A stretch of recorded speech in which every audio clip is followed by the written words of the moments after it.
Vous entendez que, d'abord, bonjour à tous et bienvenue. Les gens sont toujours en train d'arriver, mais on va tranquillement commencer parce que vous vous rappelez que dans les démarches qualité de vie au travail qu'on fait pour certaines avec vous, on a une posture un peu originale. On essaye de commencer les réunions à l'heure et de les finir à l'heure également.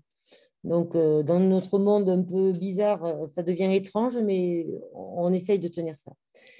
Donc, merci à tous de votre participation aujourd'hui. On se saisit de la semaine qualité de vie au travail euh, pour venir un peu vers vous, vous montrer des réalisations intéressantes de structure et surtout vous montrer ce qu'on en a fait en termes de méthodologie qui est maintenant disponible pour tous et également pour se dire qu'est-ce qu'on envisage d'en faire dans les semaines qui viennent. Alors, autour de la table, en termes d'interlocuteurs, hein, vous allez entendre Sandrine Blasi et Cyrielle Miconnet de l'ARS qui vont se présenter et nous expliquer dans quel cadre on est aujourd'hui et dans quel cadre ont été produites et la capitalisation qu'on va vous montrer et l'outil méthodologique qu'on va vous montrer également.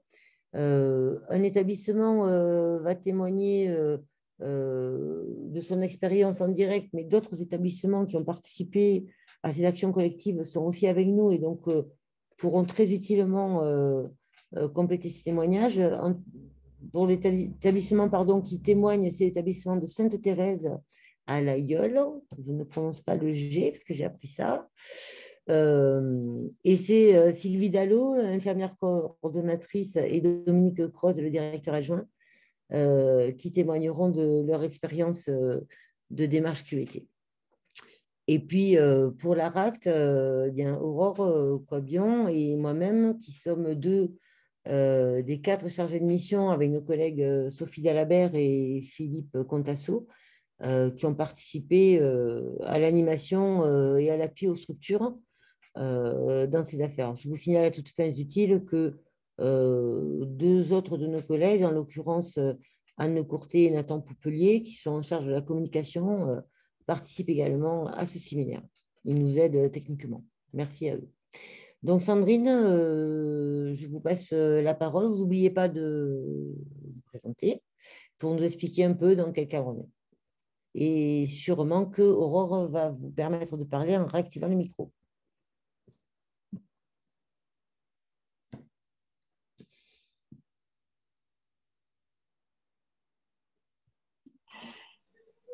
Est-ce que vous m'entendez? Oui. Oui, super. Bon, c'est un peu long en fait, il y a un petit décalage. Bonjour à tous et merci Françoise. Moi, je suis Sandrine Blasi, responsable de l'unité grand âge à l'ARS Occitanie. Et avec moi, il y a Cyrielle Miconnet, mon adjointe. Alors d'abord, je remercie l'ARAC d'avoir organisé ce webinaire sur la QVT. Je ne pourrai pas rester tout le long de ce webinaire, mais je suis heureuse de l'introduire. Et avant de commencer, je voulais juste vous faire part de quelques petites questions, réflexions, remarques que j'entends à chaque fois que je parle de QVT. On me dit, mais la QVT, qu'est-ce que c'est? Encore un gadget? À quoi ça sert?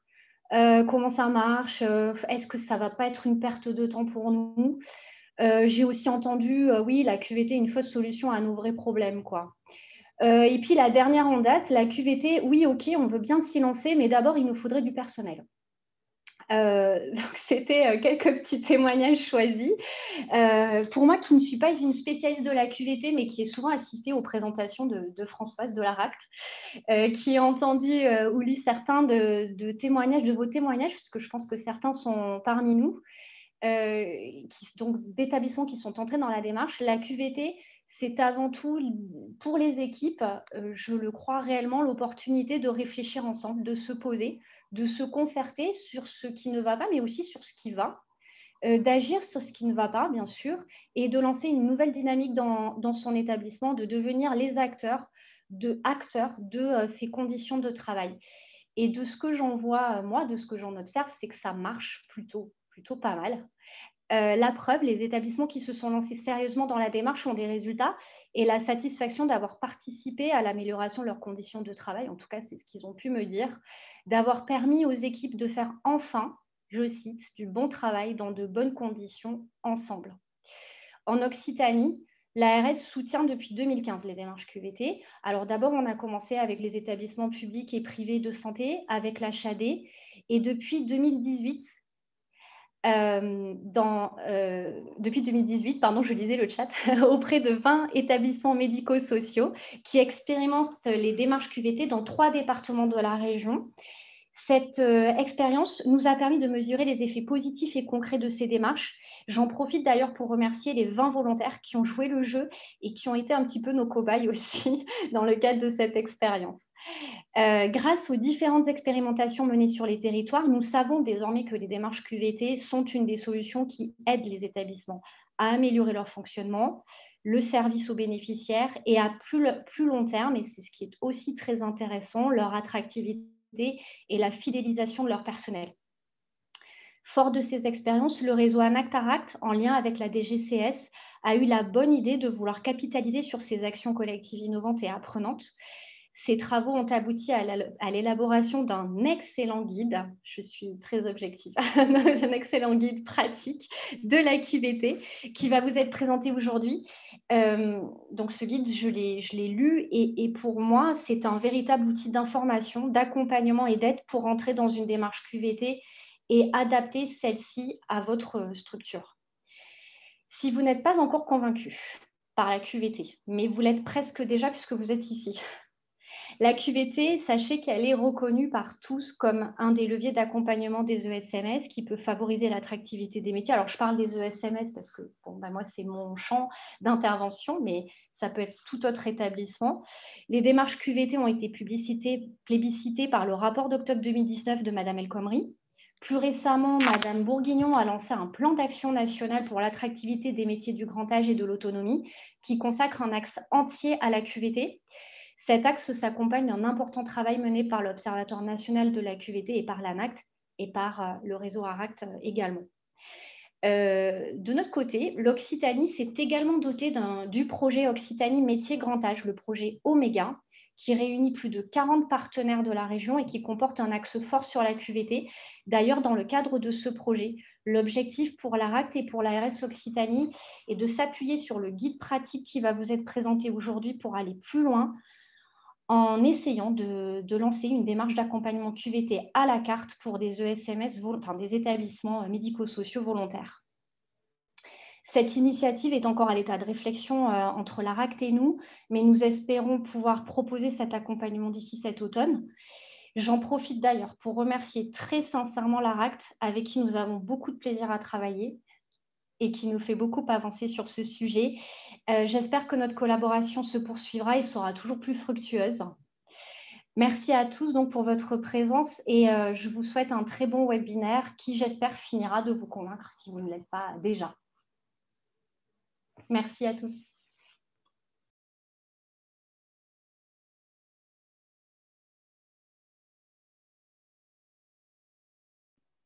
Aurore, c'est toi qui...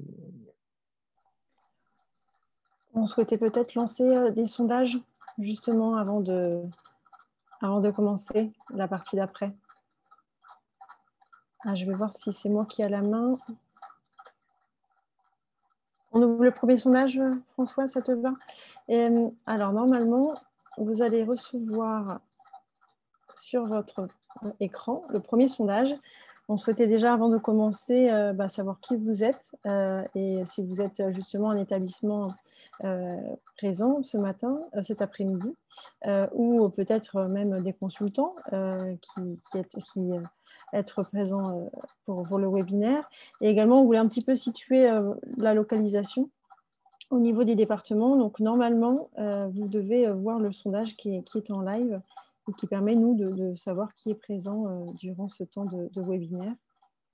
Pour le moment, je ne vois pas les votes. Peut-être que tu les vois, Françoise ou Anne. Alors, j'ai ouvert le sondage. Est-ce qu'il s'affiche pour vous dans le petit onglet sondage?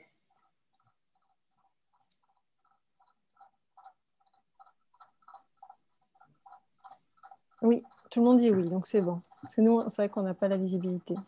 Parfait.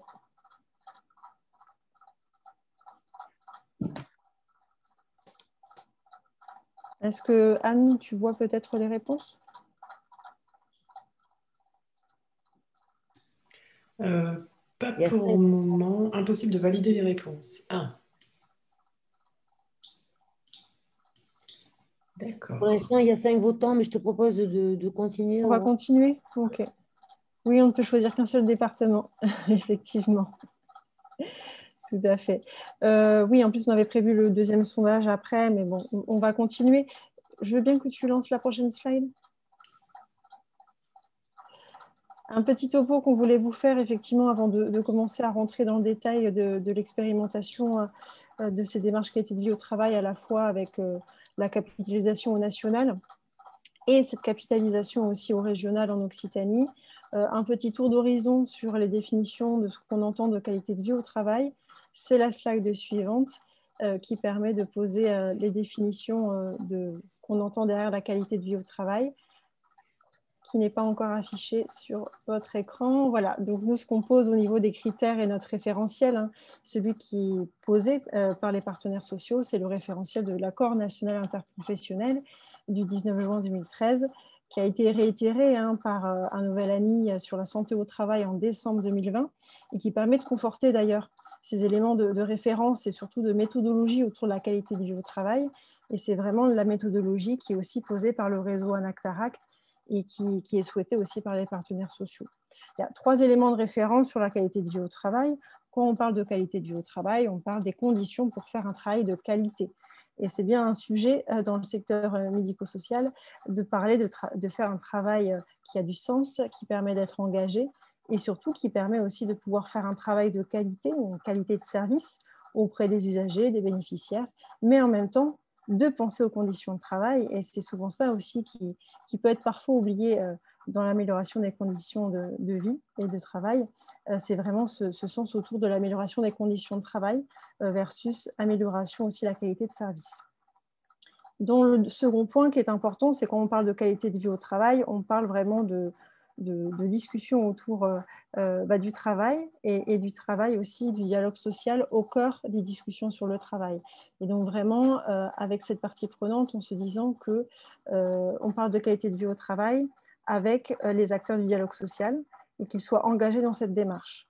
Quand on parle de qualité de vie au travail, si on n'engage pas les partenaires sociaux, donc les représentants du personnel, qu'ils soient élus ou non, parfois il n'y a pas de représentants du personnel, on ne peut pas dire que c'est une démarche de qualité de vie au travail.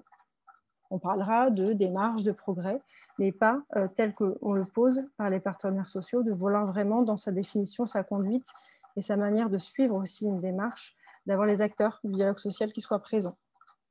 Et puis une autre condition, c'est vraiment dans ces espaces et ces démarches de qualité de vie au travail, d'avoir la possibilité de l'ensemble des acteurs d'une structure de s'exprimer sur les conditions de travail, sur les situations qu'ils vivent au quotidien et qu'ils puissent aussi être acteurs pour agir sur le contenu, sur l'organisation des conditions de travail.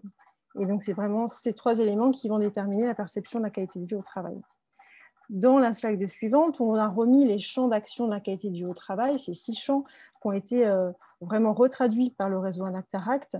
Et là, vous avez la dernière version d'ailleurs des 6 pétales de la qualité de vie au travail qui permettent vraiment de se dire que ça reprend 6 champs qui sont l'ensemble des conditions de travail, des conditions d'emploi qui peuvent justement faire agir une structure sur la qualité de vie au travail. Donc, parfois, en fait, c'est une structure va vouloir travailler sur une pétale, mais indirectement, elle va aussi travailler sur les autres. Donc, c'est une vraie démarche de transversalité, où même si on rentre sur une pétale, la santé au travail, on va forcément à un moment donné agir sur les autres. Et donc, c'est tout le sens aussi qui est posé sur le fait de travailler sur une démarche globale des conditions de travail. Sur la slide suivante, on reprend un peu les 3 principes qui se différencient en tout cas dans les démarches par rapport à d'autres types de démarches d'amélioration des conditions de travail. Si on parle de QVT, c'est qu'il y a 3 principes qui sont présents. Et ces 3 principes, dont l'outil qui est au centre des démarches, c'est l'espace de discussion sur le travail. Et c'est des espaces qui ont permis justement de pouvoir faciliter cette réflexion, ce débat, cette délibération sur le travail, vraiment à toutes les phases de la démarche, pour concevoir vraiment des actions avec l'ensemble des acteurs, pour y parler du travail réel versus travail prescrit, comme un objet de dialogue social. Et donc, si on n'a pas ces espaces de discussion sur le travail, de ce qui se joue pour les acteurs sur le travail, on ne peut pas parler de qualité de vie au travail. Et l'autre principe qui est aussi un peu posé, c'est que lorsqu'il y a analyse de ces situations et propositions d'action, c'est qu'on parle d'expérimentation. Tout ce qui a été posé par les structures, les établissements, c'est de vraiment tester ces expérimentations sur le terrain sans qu'elles soient gravées dans le marbre pour justement les réajuster, les évaluer dans le temps. Dans un cadre toujours participatif avec l'ensemble des acteurs et des professionnels de terrain, dans une optique de pilotage tout au long de la démarche et dans un cadre paritaire. C'est l'ensemble des principes qui sont un peu posés sur le schéma sur la droite. Donc voilà un petit peu un petit topo rapide sur ce que nous, on a posé aussi avec les structures pour justement partager un référentiel commun qui après vraiment s'est traduit pour les structures avec leur propre définition aussi, qu'elles ont pu mettre en œuvre au sein de leur structure pour que ça parle aussi aux acteurs. Au-delà de poser ces référentiels-là, il y a aussi chacune des structures s'est emparée avec son propre jargon pour vraiment mettre en œuvre cette démarche de qualité de vie au travail. Je te laisse la main, Françoise, pour la suite. Merci beaucoup. Donc, vous venez d'entendre les fondamentaux de qu'est-ce que c'est la qualité de vie au travail. Il y a plein de façons finalement de dire qu'est-ce que c'est la qualité de vie au travail. Une façon aussi de le dire, c'est, excusez-moi, vous allez faire partie de ma vie avec les mails que je reçois. Mais une autre façon de le dire, c'est peut-être de dire aussi que clairement, les démarches qualité de vie au travail, elles visent l'amélioration du dialogue social dans les structures en s'appuyant sur lui et qu'en faisant ça, eh bien, elles vont modifier les lieux de prise de décision et les modalités de prise de décision. Et ça, ces deux éléments-là que vous avez entendus en creux dans ce que vient de dire Aurore, c'est aussi une façon de définir les affaires. Alors, le premier objet qu'on veut vous présenter aujourd'hui, c'est le guide que nous venons de sortir à la suite de l'expérimentation qu'on a conduite avec la DGCS. Alors, qu'est-ce que c'est ce guide? Comme l'a rappelé Sandrine Blasi, on a depuis 2011 des accords avec lesquels on essaye de travailler sur la QVT dans les établissements du sanitaire et maintenant du médico-social. Et donc, depuis une dizaine d'années, on met en place des actions collectives innovantes et apprenantes, ça s'appelle une ASIA. Avant mars 2020, ça s'appelait des clusters, mais vous comprenez à quel point on ne peut plus utiliser ce mot-là. En tout cas, ce sont des formations actions dans lesquelles des établissements se regroupent pour travailler ensemble, à la fois leurs propres questions, mais aussi les questions qui se posent dans les autres établissements, toujours dans le cadre des démarches QVT. Autrement dit, on va essayer dans ces ASIA, non seulement de résoudre ses propres problèmes qui se posent en termes de QVT, mais aussi de participer à la résolution des problèmes des autres. Alors, le guide il a été construit à partir de ce retour d'expérience-là, qui a concerné 15 régions administratives en France, sur 39 ASIA, qui ont regroupé 277 établissements. Donc, c'est quand même pas mal, c'est 277 établissements qui ont mis leur réalisation et l'analyse qui en a été faite après, c'est ça que vous allez trouver dans ce guide-là. Alors, c'est un guide, hein. On est entre nous, on est tranquille, ce n'est pas la Bible, c'est un guide qui se veut très pratique, il est destiné vraiment aux structures. Comment je fais si j'entends tellement parler de QVT qu'à un moment donné, je me demande de quoi il s'agit. On a essayé de faire quelque chose d'extrêmement pratique, c'est affiché dans le titre, sachant que dans ces 277 établissements, il y avait 80% qui accueillaient des personnes âgées et 20% qui accueillaient des personnes handicapées. Alors, ces actions collectives innovantes et apprenantes, peu ou prou, elles ressemblent à ce que je vais vous montrer maintenant. Les structures se réunissent à 5 reprises, 5 journées dites collectives qui sont étalées sur à peu près un an, avec des objectifs spécifiques à chacune de ces journées. Le premier jour, on essaye de comprendre ensemble qu'est-ce que c'est la QVT, qu'est-ce que c'est les enjeux de QVT pour chacune des structures. Le second jour, on fait un état des lieux QVT de la question qu'on veut se poser et on définit le périmètre sur lequel on va travailler. Le troisième jour, on construit des expérimentations que l'on va conduire et on essaye d'anticiper sur le plan d'action qu'on va poursuivre. Et à ce moment-là, on devrait en être à peu près à 40% de l'action. C'est-à-dire que la fin de l'action, ça va être vraiment passer à l'action, expérimenter des choses, les évaluer au J4 et enfin au J5, qu'est-ce qu'on a appris ensemble et qu'est-ce qu'on en tire comme leçon pour la suite. 5 journées collectives dans lesquelles toutes les structures sont présentes. Elles sont représentées par des trinômes, la direction, le représentant du personnel et un représentant des métiers, des corps de métier, pour amener une parole un peu complète. Il peut y avoir d'autres intervenants comme des fonctions support de l'entreprise, le responsable qualité, le responsable dialogue social, etc. 3 petites personnes qui ont formé le noyau dur, ou 4 qui ont formé le noyau dur de ce qui va se passer dans la structure.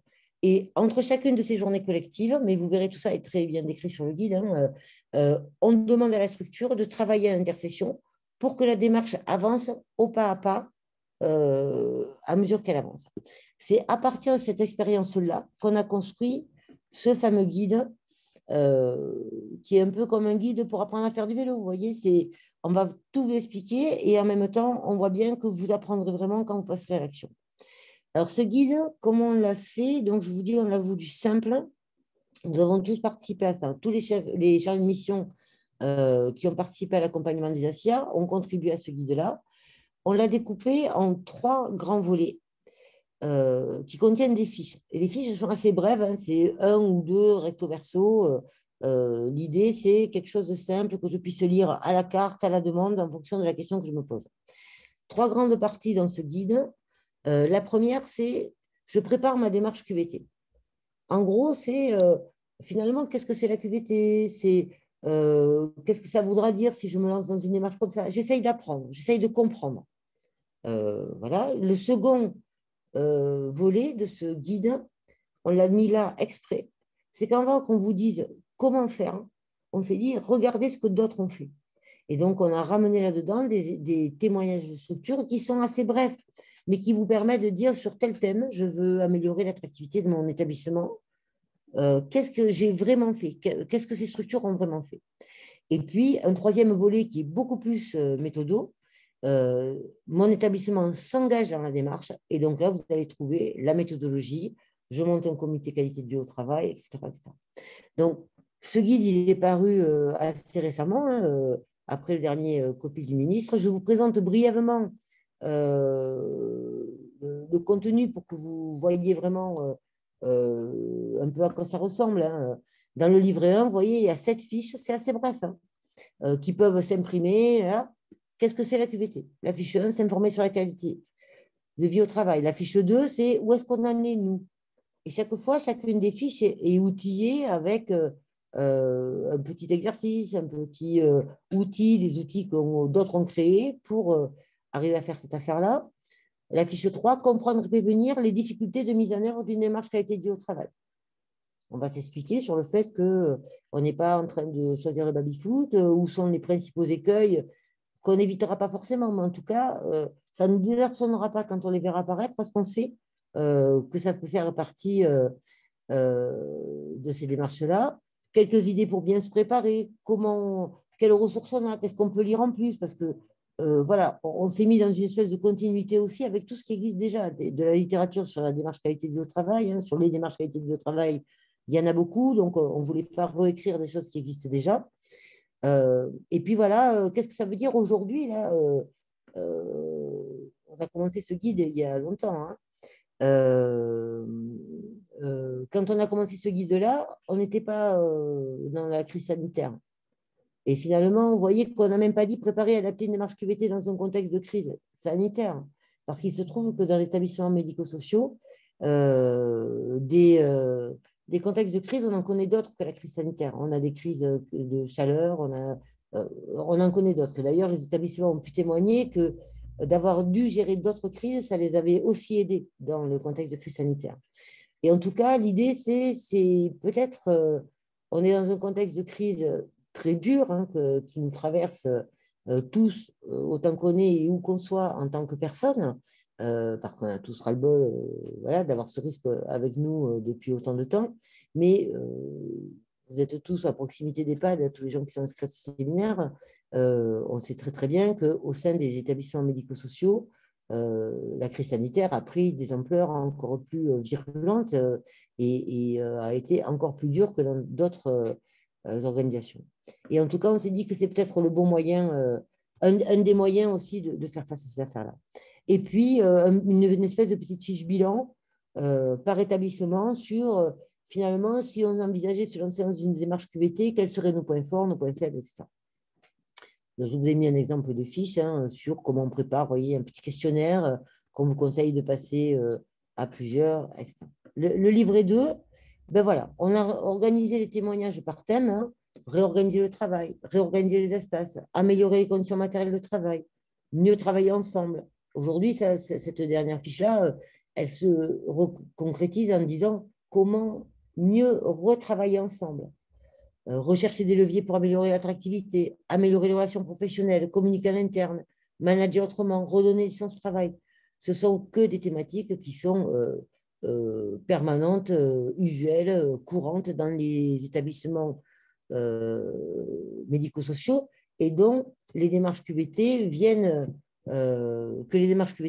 peuvent aider à traiter un peu différemment. Là aussi, je vous ai mis une petite fiche sur un exemple. Et puis, troisième élément, là, on est dans le dur, on a décidé de rentrer dans une démarche QVT et donc on y va sur la méthodologie, comment on conduit une démarche projet QVT, comment on va communiquer au sein de l'établissement sur la démarche, tout au long de la démarche, sur les résultats, sur les suites, comment on constitue le comité QVT, comment on partage les enjeux, le périmètre, comment on procède à l'état des lieux, comment on définit, on prépare l'expérimentation, comment on la conduit, comment on en tire les enseignements. Et là aussi, alors là, pour le coup, c'est vraiment très méthodo. Et puis, on a essayé d'amener dans ce guide une plus-value sur la façon de faire, tout en faisant référence à des choses qui existent déjà et où, si vous avez besoin de plus de compléments, on peut aller chercher. Alors, ce guide, il est aujourd'hui diffusé par les ARS auprès des établissements. On peut le trouver sur le site du ministère des Solidarités et de la Santé, à l'adresse qui est là. Et bien sûr, on vous enverra le support qu'on est en train d'utiliser à tous les participants là, pour que vous puissiez avoir toutes les références qui sont utiles à ce niveau-là. Avant qu'on aille plus loin, est-ce que vous avez des questions, des remarques? Je vais essayer d'aller prendre connaissance du chat. Je peux te les citer si tu veux, Françoise. Vas-y. Il y a deux questions, une notamment sur les ressources utilisées pour faire l'état des lieux. Quelles ressources ont été utilisées? Donc, je pense que c'est même au niveau national, sur l'ensemble des accompagnements par les ARACT. En tout cas, toutes les ressources qui ont été, je pense, proposées et mises en place aussi par les structures sur la partie état des lieux. Alors, je vois que c'est Didier qui pose la question. En termes de ressources, peut-être, est-ce que tu peux rendre la parole à Didier, parce que j'aimerais bien qu'il me précise un peu ce qu'il veut dire, s'il te plaît.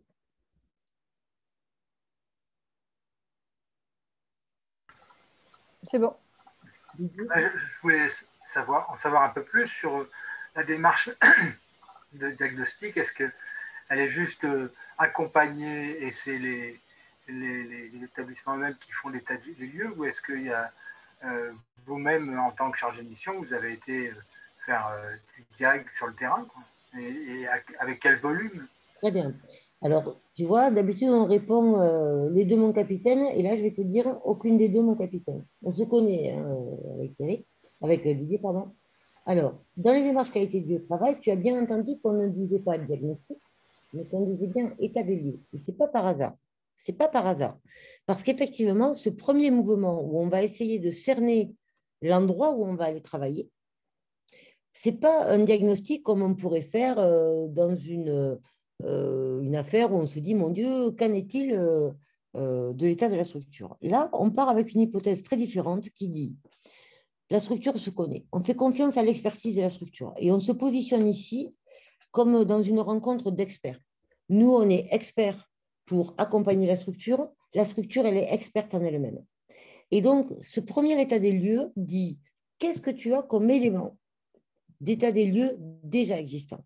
Alors, qu'est-ce que c'est? Ça peut être un diag RPS qui a été fait, un baromètre QVT sur je ne sais pas quoi, le CHSCT ou le CSE qui ont ramené des plaintes, des questions. Ça peut être des choses qu'on entend dans les couloirs, ça peut être des mouvements de turnover qu'on voit dans tel service, telle équipe, etc. Le manager avec qui on sait que ça ne marche pas trop fort ou au contraire, ça marche très bien. Et c'est quelque chose qu'on fait très vite. Dans ces démarches QVT accompagnées par la RAC, l'idée, c'est que les structures se prouvent à elles-mêmes, qu'elles peuvent passer à la mise en action assez vite et que c'est en marchant qu'on va apprendre. Et donc, du coup, cet état des lieux, il va assez vite. La structure ramasse tout ce qu'elle a, le partage au sein de son comité QVT et arrive à dire assez rapidement, notre problème, il est plutôt là. Notre problème, il est dans l'injonction que j'ai. Je ne sais pas si la structure est avec nous aujourd'hui, ils étaient inscrits, mais je n'ai pas vu dans les arrivées. Par exemple, une structure a dit, nous, on s'entend plutôt pas mal, ça marche plutôt pas mal. Cependant, on a un accord temps de travail qui a été signé dans le groupe et qui déboule maintenant chez nous. Et on a très peur de la mise en œuvre de cet accord parce qu'il est moins favorable sur plusieurs thèmes que celui qu'on a déjà. Du point de vue des salariés, on ne voudrait pas perdre trop de choses. Du point de vue de la direction, je ne veux pas perdre la bonne dynamique que j'ai. Et c'est avec ça que je vais traiter la démarche. Je vais traiter ma question avec la démarche QVT. Donc, c'est justement cette affaire de l'état des lieux, c'est justement une des premières caractéristiques qu'il y a. Et effectivement, et ça marche assez bien. C'est-à-dire que la structure, elle est capable de vite cerner l'endroit où elle veut aller. Parfois, il y a un peu des errances. Parfois, il faut encore resserrer les mailles. Parfois, on identifie, par exemple, un problème de communication sur les outils. Et on se rend compte qu'on n'a pas un problème de communication, mais qu'on a un problème de métier. Et que c'est pour ça qu'on communique mal. Donc, tu vois, mais ça va assez vite. Ça va assez vite. Et nous, tout de suite, l'idée, c'est de permettre à la structure de passer à l'action. On y reviendra plus tard si tu veux. Aurore, s'il y a d'autres questions. Oui, peut-être il y a des questions, on y répondra après parce qu'elles sont en lien notamment avec le document de CAPI qu'on a fait en Occitanie. Et là, c'était plutôt une vocation plus large. Mais il y a une deuxième question que j'ai vue, peut-être à laquelle tu peux répondre. C'est comment la démarche QVT s'articule-t-elle avec la démarche d'évaluation qui est en cours de changement? C'est Karim qui pose la question. Oui, alors c'est une vraie question, ça, qui est en particulier à examiner au niveau de l'HAS, hein, avec des gens comme Philippe Lally, par exemple, hein, qui essayent de travailler à rendre compatibles les démarches d'évaluation en cours, et y compris les démarches de certification, avec ce qu'on apprend à mesure qu'on avance dans les démarches QVT. Mais le principe des démarches qualité de vie au travail, hein, ce ne sont pas des démarches qui s'imposent, hein, comme l'a précisé Aurore tout à l'heure. C'est vraiment déjà une posture particulière de se dire qu'on va rentrer dans ce genre de démarche. Et donc, on reste quand même assez prudent sur la façon dont on verrait les choses s'inscrire dans des obligations. Parce qu'on sait bien que ce n'est pas la bonne façon pour les structures de rentrer dans ce genre de démarche. Et au passage, alors, merci à mes collègues de m'avoir expliqué comment j'allais pouvoir avoir le chat. Hein. J'ai vu aussi la question de Laetitia sur l'état des lieux initial, qui précise, oui, en effet, parfois, il nous faut des compétences extérieures.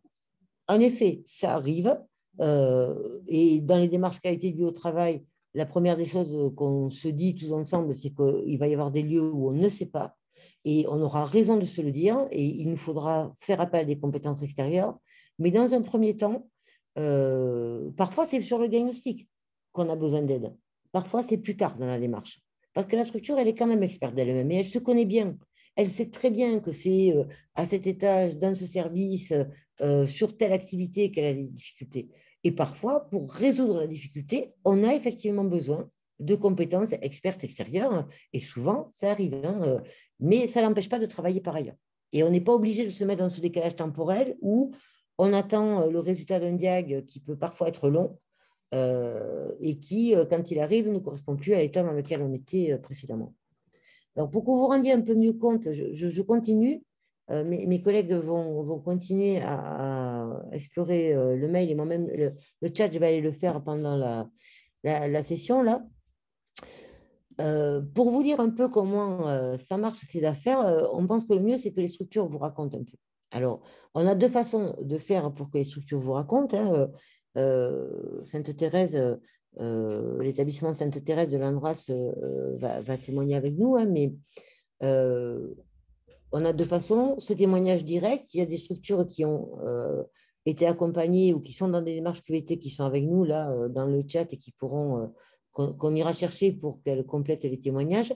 Et puis, en Occitanie, on a sorti un document qui se lit relativement vite, hein, pour raconter un peu mieux ce qui s'est passé dans les structures, dans les 20 structures qui ont travaillé avec nous. Alors, ces 20 structures, c'est celles qui étaient dans les 3 ASIA conduites en Occitanie. En Occitanie, on avait une petite originalité par rapport aux autres régions qui étaient engagées, c'est que nous, avec l'ARS, on a choisi d'avoir une entrée territoriale de ça.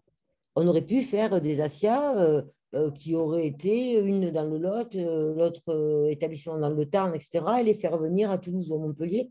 Ce n'est pas ça le choix qu'on a fait. On a dit les structures des établissements médico-sociaux, elles font partie d'un territoire qu'elles structurent parfois, et elles ont un sens dans leur territoire. Et donc, nous, ça nous a intéressé de les attraper avec cette maille territoriale. Et donc, on a fait un appel aux délégations de l'ARS dans les territoires. 5 ont postulé, 3 ont été retenus, le Gers, l'Aveyron et le Gard, où on a construit des ASIA inclus sur un territoire. Et la structure qui va témoigner maintenant, Sainte-Thérèse,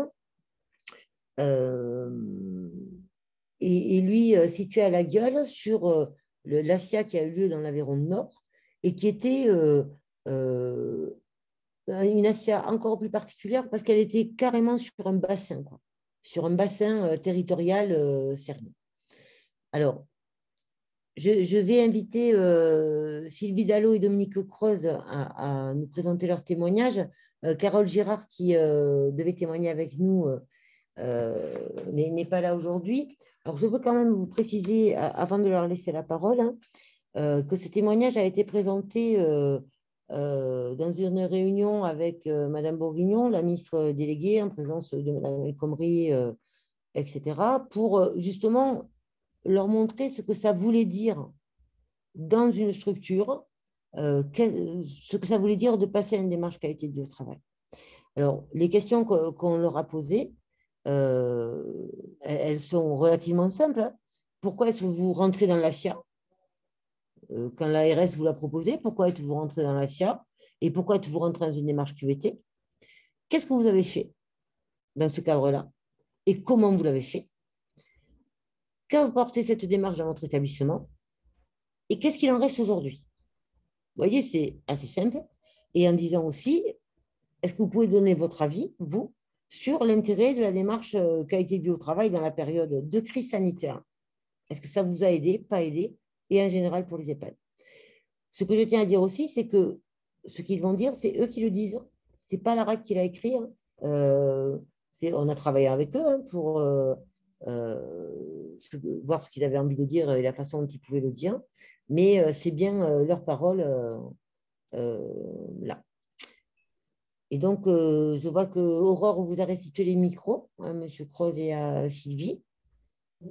Oui, bonjour à toutes et à tous. Voilà, Dominique Croze, je suis donc directeur adjoint sur l'EHPAD Sainte-Thérèse à La Gueule et l'EHPAD La Croix-Bleue à Cap-de-Nac. Donc, tous les deux établissements sont dans l'Aveyron. Voilà. Alors, notre établissement fait partie d'une association dont le siège social est sur Toulouse, en Andras. C'est environ 2000 salariés, plus de 60 établissements, surtout représentés dans le social et le médico-social. Au départ, nous n'avions pas répondu spontanément à l'appel à la candidature de l'ARS sur le territoire du Nord-Aveyron. Alors, pourquoi nous n'avions pas répondu? Parce que tout simplement, du fait d'une direction commune, interétablissement, de l'existence d'un CHCT depuis 2015, nous avions déjà une sensibilité à la QVT. Conditions de travail notamment alimentées par plusieurs formations suivies à la CARSAT. Déjà, des actions dans ce sens étaient mises en place, comme des aides matérielles au transfert, voilà, des résidents, au transfert des résidents, pardon, en l'occurrence, des rails Pour mieux concrétiser cela, un groupe de travail existait déjà sur la réflexion, comment mieux échanger entre nous. Nous avions commencé à travailler avant l'ASIA sur une démarche QVT que nous avions installée en lien avec les instances du CHCT, et en particulier le médecin du travail. La direction départementale de l'ARS Aveyron est revenue vers nous pour nous présenter le projet ASIA, QVT du territoire, et cette stimulation en fait, de l'ARS nous a finalement décidé. Mais à dire vrai, nous ne savions pas trop à quoi nous attendre. Alors, Sylvie, ouais. Bonjour, donc Sylvie Dallot, je suis infirmière référente à la maison de retraite à La Gueule aussi. Donc, à la question quelle action concrète avez-vous conduite dans ce cadre? Donc, nous, au départ, on s'est dit qu'on allait mener le travail de la QVT sur un point qui était sensible pour l'ensemble du personnel. Donc, nous sommes réunis et nous avons essayé de rechercher ce qui faisait mal au personnel dans notre travail. Du coup, il est remonté que ce qui était le plus pénible, c'était les absences de dernière minute. Parce que dans ce cas-là, il fallait réorganiser son travail au jour le jour, redéfinir les priorités pour les résidents, en sachant que tous les résidents n'ont pas les mêmes priorités et qu'ils n'ont pas non plus les mêmes priorités que nous. Voilà, donc du coup, on a quand même des projets individualisés qui sont bien suivis. Donc, on est parti de là pour retravailler sur notre plan de continuité d'activité, donc le PCA, afin de lever cette source de stress qui pouvait être présente le matin pour le personnel lorsqu'il manque quelqu'un. Voilà. Alors, selon la méthode préconisée, nous avons commencé par faire un point sur l'ensemble des réunions déjà existantes et nous avons évalué ces espaces de discussion existants. Ces espaces de discussion marchent très bien à la résidence Sainte-Thérèse à La Gueule. Ils sont nombreux, fréquents et se révèlent utiles. En s'appuyant sur ces éléments, ces espaces de discussion, un groupe GAP, groupe d'analyse de pratique, se réunissant les premiers lundis du mois, réoriente la réflexion sur la rédaction de ce plan de continuité d'activité. Chaque mardi, en réunion de travail en équipe, on fait un point d'avancement sur la démarche QVT et sur le PCA, travailler dans le groupe d'analyse de pratique, soit sur ce qui avait été réalisé dans la semaine au sein de l'équipe, soit sur ce qui avait été dit dans les journées de regroupement des établissements au sein de l'ASIA, soit sur ce qu'on allait présenter dans ces mêmes journées de regroupement. Donc après, pour la question, qu'est-ce que cela a apporté, qu'est-ce qu'il en reste aujourd'hui? Donc nous déjà, l'ASIA nous a permis de travailler avec d'autres établissements du même bassin géographique que nous. Donc ça nous a permis de se regrouper entre établissements qui rencontrent les mêmes difficultés. Donc on a pu échanger parce que même si on est dans un bassin assez rural et où on se connaît un petit peu, finalement on n'échange pas forcément sur nos pratiques et surtout sur nos difficultés. Voilà. Bon. Donc pour nous, l'activité, il fallait qu'elle s'appuie sur un projet concret. Donc du coup, le PCA pouvait tout à fait être refait à ce moment-là, tout en sachant qu'il fallait qu'on reste cohérent avec ce qu'on faisait déjà, notre culture, notre savoir-faire, et que la qualité de vie au travail s'articule avec le travail qu'on faisait déjà auparavant et avec et qu'il ne fallait pas que ça fasse une charge de travail supplémentaire pour nous. Donc, du coup, on s'est retrouvés à plusieurs reprises en dehors de notre établissement. Donc, ça aussi, c'était positif parce que ça nous a un petit peu sorti de nos problèmes quotidiens. Et c'est vrai qu'en prenant du recul, on peut parfois mieux réfléchir. Ensuite, pour la constitution du groupe, on est parti sur la base du volontariat. Donc, comme l'a dit M. Cross, il y avait déjà un groupe qui était préexistant et qui travaillait sur autre chose. On a demandé à ce groupe s'il y avait des gens qui voulaient continuer pour travailler sur la qualité de vie au travail, s'il y en avait d'autres qui voulaient se rajouter. Donc, ça a plutôt bien marché. Voilà, tout le monde était plutôt assidu. Voilà. Après, du coup, voilà, on se réunissait et qu'est-ce qu'il en reste aujourd'hui? Ben, finalement, il nous reste le PCA qui nous est très utile. Et cette dynamique aussi, cette vision des choses apportée par la QVT, et effectivement, comme ça avait été demandé dans le chat tout à l'heure, c'est vrai que d'avoir un appui extérieur à l'établissement, ça nous avait beaucoup aidé.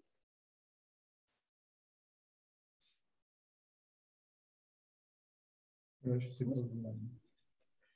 Monsieur Croze, est-ce que vous pouvez porter la parole de Vincent sur son rôle Moi, ce que j'ai envie de rajouter, c'est qu'en fait, vraiment, le personnel s'est approprié ce projet, on va dire, et au fur et à mesure des réunions qui avaient lieu, on sentait les gens beaucoup plus intéressés, amener des idées et faire vraiment partie prenante de cette démarche. Ils se sont rendus compte que finalement, c'était eux les acteurs et que s'ils ne voulaient pas subir un petit peu tous les aléas qu'on peut rencontrer au travail, il fallait qu'ils soient acteurs. Et dans ce sens-là, je trouve qu'ils ont vraiment adhéré et réussi, puisqu'ils sont très demandeurs à l'heure actuelle. Alors moi, ce que j'ai envie de rajouter, c'est que, oui, effectivement, la QVT, c'est aussi une attitude individuelle, personnelle, qu'il appartient à chacun d'entre nous d'amener. Ça n'appartient pas qu'au directeur, qu'au cadre, qu'au syndicat, qu'au DP. Voilà, je pense qu'on est tous concernés. Et dans ce cadre-là, voilà, si on est intéressé par cette démarche, si on a envie d'y rentrer, si on vient au travail en se disant, allez, j'ai une attitude positive aujourd'hui, j'essaie de voir, j'essaie de ci, j'essaie de là, malgré, il y a toujours des problèmes, je pense que tout change au travail. Voilà, on peut avoir une attitude négative, on n'arrivera jamais, même avec toutes les meilleurs moyens du monde, à se sentir bien. Si on arrive déjà voilà, avec un regard positif et en essayant de construire, je trouve que ça aussi c'est très important et peut-être on ne le souligne pas assez. Et donc c'est vrai que je relis ça peut-être à un des 6 champs d'action qu'on avait vu tout à l'heure sur le champ, sur plutôt le lien, la relation travail et climat social. Voilà, je ne sais pas, j'ai okay. pas... Et est-ce que vous pourriez nous dire 2 mots sur est-ce que vous pensez que la démarche que vous aviez suivie a été utile ou pas lorsque la crise sanitaire est arrivée? Qu'est-ce que vous avez fait de ça? Ouais, ça a été très, très, très utile. On est souvent revenu un petit peu là-dessus et sur le plan de continuité d'activité que Sylvie avait déjà beaucoup travaillé avec les équipes. Et ça nous a servi de fil conducteur, oui, de dire, attendez les filles, regardez, on a ça. Et voilà, et les gens, finalement, allaient chercher dans le plan de continuité d'activité des éléments de réponse. Voilà, ils n'attendaient pas que la direction, etc., disent, ah ben, il faut faire ci, il faut faire là. Ils avaient vraiment les éléments de réponse. Ils étaient voilà, autonomes là-dedans. Bon, bien sûr, on accompagnait, hein, mais voilà, Sylvie avait un rôle très, très important. Mais voilà, ils n'ont pas subi la crise. Sylvie, vous voulez rajouter un mot là-dessus? Moi, je dirais que oui, ça nous a beaucoup aidé. Déjà, la démarche, le fait que vous nous ayez accompagnés, que vous nous ayez montré ce que ça pouvait être la qualité de vie au travail. Parce qu'effectivement, nous aussi, hein, au premier abord, on s'est dit la qualité de vie au travail, c'est bien de travailler dessus, mais en fait, ça va nous prendre du temps qu'on pourrait consacrer à autre chose. Finalement, vous nous avez amené à réfléchir différemment, à voir que, oui, on a du temps en fait et que le temps des réunions, ce n'est pas du temps perdu parce que finalement, on le gagne après au quotidien quand on rencontre des difficultés. Donc déjà, vous nous avez amené cette réflexion. Donc quand la crise est arrivée, on ne s'est pas dit que c'était une catastrophe, on s'est dit qu'on allait juste réfléchir différemment. Voilà. Et se servir du coup des documents qu'on avait produits.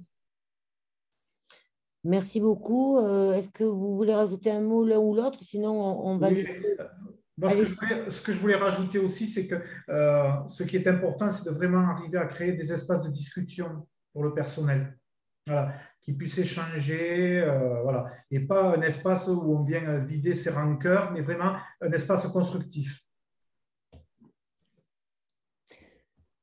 Merci beaucoup pour votre témoignage. On va laisser les personnes vous interroger dans le chat. Quelles questions ça vous pose sur ce témoignage Sainte-Thérèse. En tout cas, moi, j'en profite d'abord pour vous remercier tous les deux aujourd'hui et puis toute la structure. Hein, et à travers vous aussi, remercier toutes les structures qui ont participé à ces assises en Occitanie parce que on n'a pas eu d'équipe absente, quoi. On a eu que des établissements qui sont rentrés dans la démarche un peu comme vous, sans trop savoir ce qu'on allait faire ni comment on allait être mangé. Il a fallu qu'on s'explique hein, sur ce que c'était la qualité du au travail, comment on pouvait s'en saisir, etc.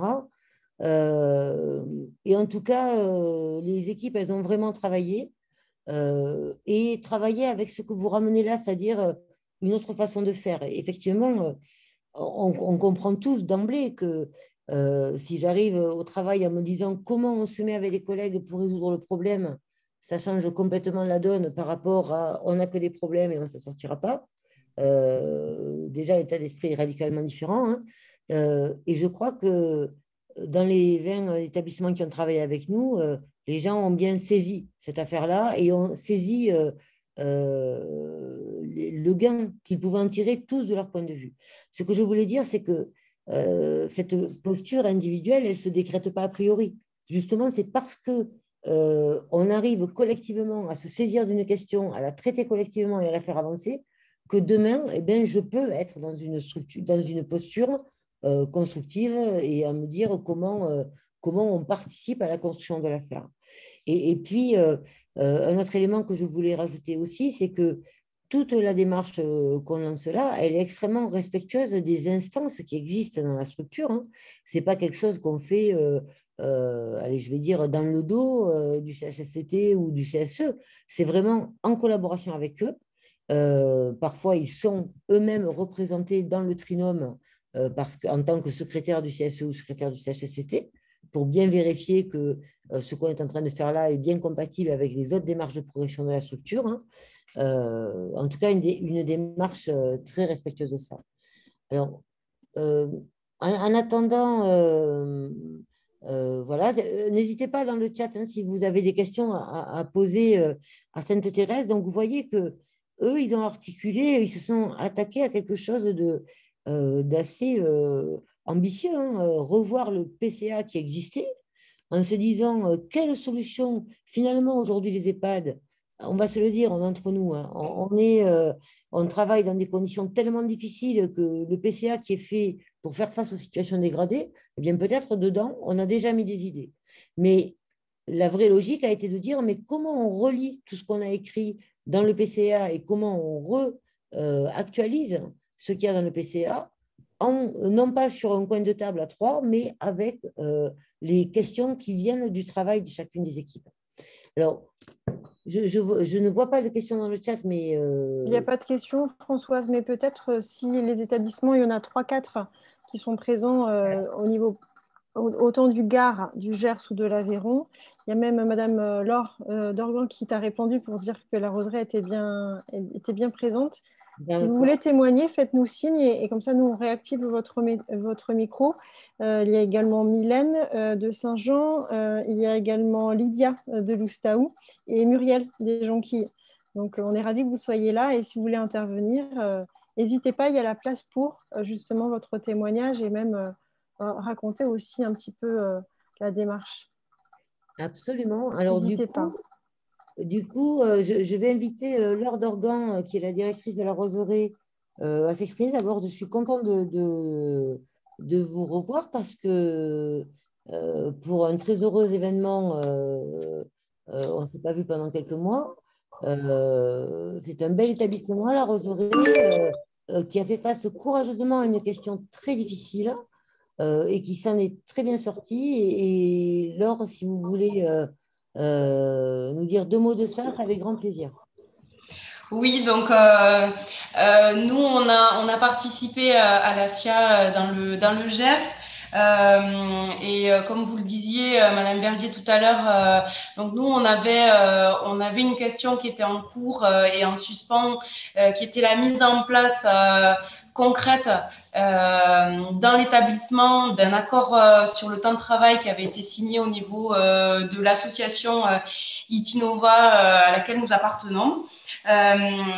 Et du coup, on a travaillé sur la mise en place de cet accord temps de travail dans le cadre et avec la méthodologie qualité de vie au travail, au lieu de faire quelque chose de très vertical et d'imposer une organisation qui colle, qui allait coller avec l'accord, mais sans être vraiment partagé par les équipes. On a travaillé sur cette question, ce qui a permis réellement aux équipes participantes de s'imprégner du cadre de l'accord et de voir que finalement les contraintes, elles étaient elles étaient là pour nous donner un cadre d'action et qu'ensuite, après, à nous d'être inventifs sur l'organisation qu'on allait mettre en place. Donc, ça a été un réel travail intéressant qui a permis de réorganiser le travail des équipes. On a réintégré notamment les lingères dans les roulements des week-ends, puisque les week-ends pose des soucis au niveau de l'organisation. On a retravaillé les temps de pause pour caler mieux aux besoins des résidents. Après, on a eu donc un gros cluster Covid et pas mal de difficultés. Donc, la QVT a un peu été laissée de côté pendant ce temps-là. À ce jour, en fait, on veut travailler sur d'autres questions que l'accord temps de travail, notamment sur l'attractivité de l'établissement, sur la question de recrutement de personnel et de fidélisation. Et donc, dans ce cadre-là, ça a été réellement une demande des équipes de repartir sur les comités QVT pour traiter ces questions-là qui sont à ce jour importantes pour l'établissement. Donc, réellement, il y a eu une appropriation par les équipes de l'intérêt et du sens de la démarche. Voilà ce que je peux vous en dire en retour d'expérience.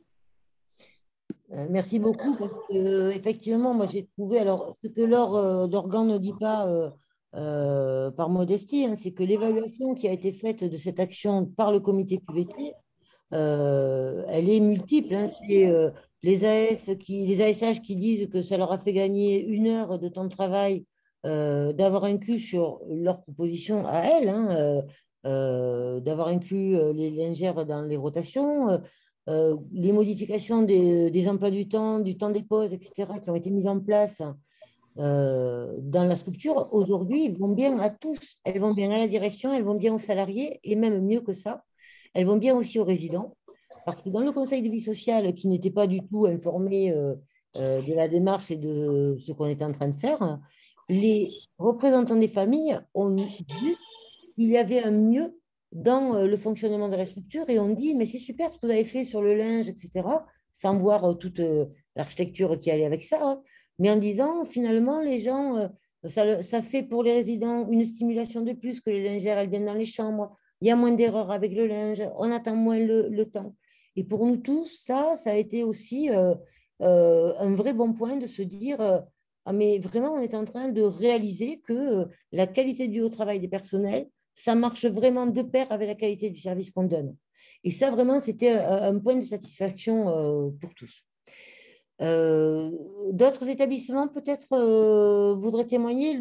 Loustaou, je crois aussi que vous avez utilisé une démarche très originale. Merci, Laure, hein, pour ce témoignage. Et bien sûr, je suis à votre disposition à ZAP.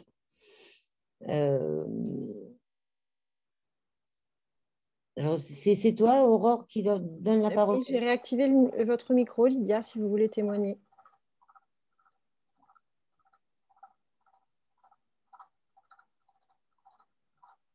On ne vous entend pas.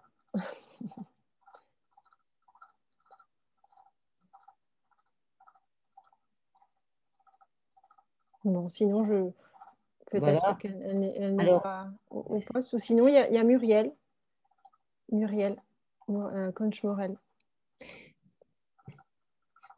Cyrielle Miconnet de l'ARS avait posé dans le chat une question qu'on peut adresser aussi bien à Laure Dorgan qu'à Sylvie Dallot et Dominique Croze. Hein. À votre avis, au-delà de l'élaboration et de la diffusion des outils qu'on est en train de vous présenter, là, qu'est-ce qui pourrait donner envie aux établissements de se lancer dans cette démarche? Qu'est-ce que vous leur diriez est-ce que vous pensez d'abord que c'est une bonne chose pour eux qu'ils se lancent dans cette démarche-là et qu'est-ce que vous leur diriez pour qu'ils y aillent, quoi? Moi, je prends la parole si ça ne me dérange pas. Moi, ce que je pense, c'est vrai que quand vous informez les équipes qu'on va travailler sur un projet, sur la qualité de vie au travail, les gens se disent, allez, voilà, encore quelque chose de plus, nous, il nous tarde de rentrer à la maison, ci ou là. Il faut vraiment arriver à les entraîner là-dedans. Et petit à petit, franchement, c'est un engrenage. Ils s'y prennent et ils voient les bienfaits, ils voient l'intérêt. Donc, la meilleure chose qu'on peut conseiller, mettez-le en place et essayez. Et voilà. Et les gens, ils se prennent, au départ, ils râlent, c'est vrai, ils se disent, allez, encore, moi j'avais envie de rentrer à la maison, moi j'ai rendez-vous ici, moi j'ai rendez-vous là. On a tous une bonne excuse. Mais après, vite, ils prennent vite le rythme, ils ont vite envie. Et même, on a pu décaler des temps de réunion. Et on a eu du personnel qui a dit, mais comment ça, c'est pas mardi? On avait dit que c'était mardi. Mais non, il va manquer du monde, ce sera jeudi. Ah bon, dommage. Enfin, voilà, on a même eu ce genre de réflexion après. Je rebondis parce qu'effectivement, la force des démarches QVT, je vais employer un mot qui n'existe pas, c'est leur concrétude. C'est effectivement régler des questions qui se posent dans la structure. Si on veut faire de la philosophie, on en fera aussi, parce que sûrement qu'on va arriver à des questions un peu compliquées à un moment donné. Mais en tout cas, c'est adosser vos démarches à un problème concret. Aurore y reviendra tout à l'heure. Je vous propose qu'on continue, étant donné le temps imparti. Oui, il y avait Laure et puis après Muriel qui souhaitait témoigner. Peut-être que je poursuis, après on vous donnera la parole. Comme ça, ça permet de varier le timing. On ne vous oublie pas, Laure et Muriel. Je te laisse poursuivre, Françoise. C'est moi qui poursuis? Non, juste pour les slides. Merci. Donc, comme on vous avait annoncé tout à l'heure, ce qu'on voulait également vous présenter, c'est un livret un peu de témoignages des 20 structures qui ont expérimenté la démarche qualité de vie au travail en région Occitanie. Donc, c'est un document qui est presque mis sur le site internet de l'ARACT, tout juste aujourd'hui ou dans les prochains jours. Donc, ça, on ne l'a pas encore diffusé, donc c'est vraiment tout frais. On attendait aussi forcément la validation de l'ensemble des acteurs et des partenaires pour le faire. Et c'est vraiment un vrai livret de témoignages suite vraiment à l'expérimentation des 20 établissements. Une question qui était dans le chat tout à l'heure, c'est qu'il y a eu 18 EHPAD, un ITEP et un FAM, avec cette spécificité pour justement le Gers où il y avait à la fois PAPH, donc personnes âgées, personnes handicapées, et pour plutôt l'Aveyron et le Gard, c'était vraiment spécifiquement que des EHPAD qui ont souhaité s'engager dans cette démarche et cette action collective. Et donc ce livret, c'est vraiment un livret phare pour l'Occitanie qu'on a construit aussi avec les établissements. Et merci à vous, parce que justement, c'était l'occasion de faire témoigner à la fois sur l'expérience, les chantiers, les sujets qui ont été mis en œuvre avec les équipes. Donc, il y a vraiment à la fois de la méthodologie sur les premières parties et en même temps du retour d'expérience très concret par l'ensemble aussi, notamment des trinômes qui ont participé aux démarches. Et donc, c'est un livret qui va être vous allez pouvoir feuilleter ces 25 pages, assez lisible aussi pour faciliter la lecture. Donc, à partir de la slide suivante, je vais vous montrer un petit peu rapidement les grandes lignes. Le premier, c'est le cadre. Pour se redire dans quel cadre cette action a été menée en Occitanie et faire ce lien avec l'action au niveau national, parce que chaque région a vraiment expérimenté avec des structures volontaires. Donc, on réexplique un peu le cadre, notamment la méthodologie en 5 étapes, en 5 grandes journées collectives, avec des temps d'appui intercession. À la slide suivante, vous avez la partie 2, qui est un vrai topo facile sur la qualité de vie au travail, les grandes lignes, et également du retour de témoignages aussi de personnes pour dire concrètement une définition de la qualité de vie au travail pour eux, et également les attentes et les enjeux des 20 structures participantes qui étaient importantes de connaître au tout début. Et comme expliquent les structures en témoignage, souvent c'était on ne sait pas à quoi on s'attend quand on s'engage sur la qualité de vie au travail, et c'est important de vraiment au début on a bien partagé les besoins, les enjeux, même peut-être des peurs et des craintes de travailler sur ce sujet et d'être au clair sur la logique d'accompagnement telle que tu l'as posée, Françoise. On est vraiment sur une posture, nous, d'accompagnant, de monter en compétence aussi des acteurs pour que les structures soient autonomes, pour mettre en œuvre leur propre démarche qualité de vie au travail, qui soit vraiment adaptée à leurs moyens, à leur mode de fonctionnement, à leur organisation. Et c'est pas on n'est pas sur une recette magique, c'est pas une baguette magique, la qualité de vie au travail. On ne va pas avec ça changer et révolutionner toutes les conditions de travail, mais c'est vraiment quelque chose pour laquelle la structure s'empare et travaille sur un sujet qui, pour elle, est prioritaire. Donc, chaque structure s'est emparée dans la partie 3, vraiment en témoignant avec 4 thématiques un peu qu'on a ressorties de ces témoignages-là. C'est 4 grandes thématiques qui ressortent de l'expérimentation en Occitanie, et quelque chose qui est vraiment au cœur, on va dire, des sujets, c'est l'organisation du travail et le collectif. On va dire c'est les 2 grands champs, les 2 grands piliers un petit peu même du travail dans ces établissements. Et donc on a mis, en fait, il y a une page de témoignages où il y a à peu près 2 ou 3 retours d'expérience de structure. Donc là, on les a anonymisés. Vous verrez que c'est à peu près dans tel établissement son profil et en tout cas son département, mais on a souhaité ne pas mettre directement le nom de la structure, mais d'en mettre surtout ce qui est intéressant, c'est le contenu, la méthodologie, les résultats aussi que ça a produit, à la fois sur le collectif et à la fois sur les résultats sur le travail, la qualité de service. Donc vous avez une première partie en fait dans ce livret qui explique à chaque fois en fait la thématique et pourquoi cette thématique faisait sens pour chacune des structures qui a travaillé sur une thématique de charge de travail notamment, une autre thématique sur mieux connaître le rôle et les responsabilités de chacun. Et puis, un autre thématique autour forcément de l'organisation du travail. On est sur des sujets forcément souvent de planning, souvent de roulement également, qui est au cœur un peu des réflexions, notamment dans les EHPAD. Et puis, un autre thématique autour des processus pour intégrer le personnel dans la réflexion. C'est vraiment parfois la logique de la méthodologie. Les espaces de discussion, c'est un outil en soi pour les démarches QVT, mais en même temps, c'est une résultante, c'est un effet aussi pour se dire que ça agit et que c'est un vrai constat, une vraie solution aussi au service justement de la qualité de service.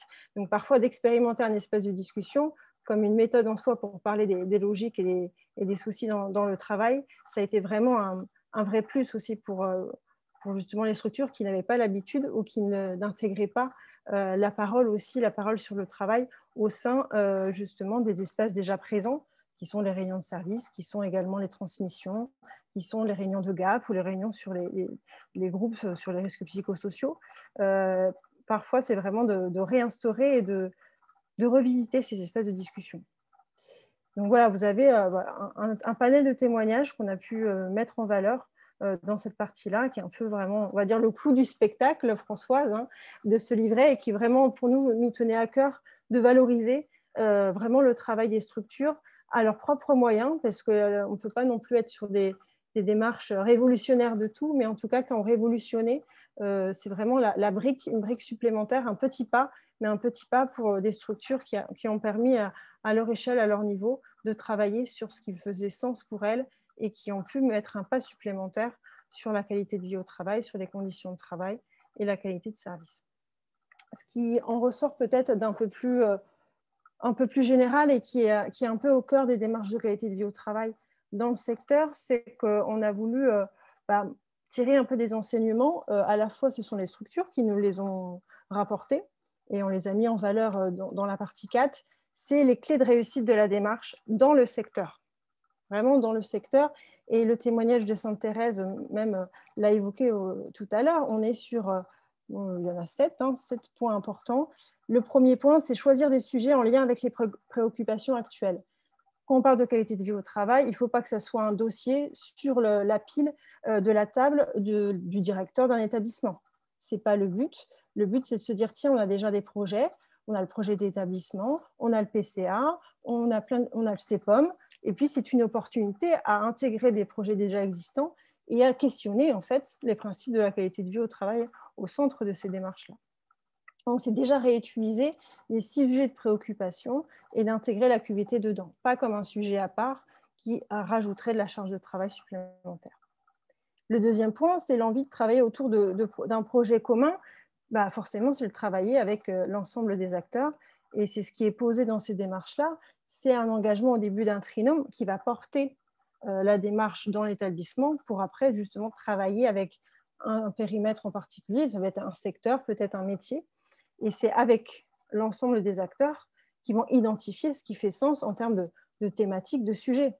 Et ce n'est pas une personne toute seule dans son coin qui va dire « Tiens, j'ai une idée, et on va la mettre en place ». Non, en fait, on en discute et on trouve vraiment ses besoins, ses priorités, dans un premier temps, en tout cas, de ce qui est important et qui fait qualité de vie au travail.